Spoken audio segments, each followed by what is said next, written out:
kilat memang keluar ni.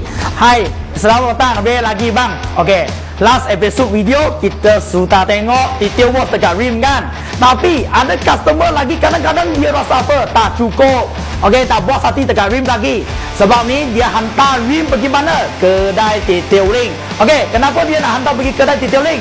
Kerana kedai detailing boleh buat apa? Polish rim. Kita nak introduce polish rim hari ini. Okey, jom sekarang kita tengok apa barang-barang nak guna dalam polish rim bang.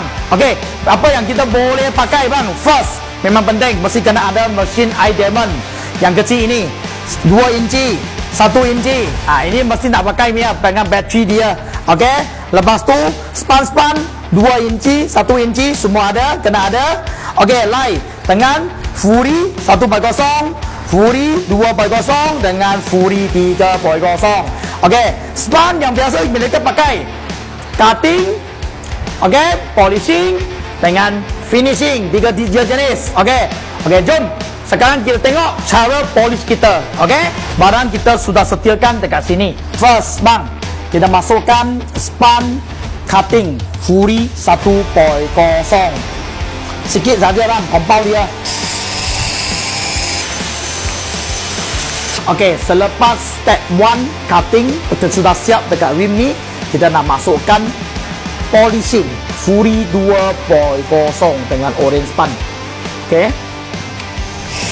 sampai yang cepat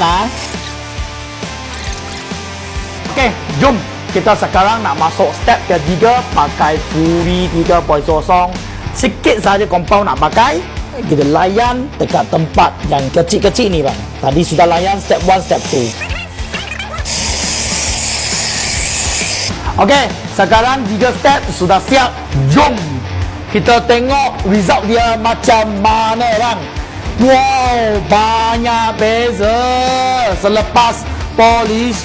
Kilat memang keluar ni. Okey, tengok sebelum buat macam mana. Jala pun ada dekat banyak sini. Nampak jala gila. Okey, nampak cat pun gusam, putih, kotor, apa-apa pun ada bang.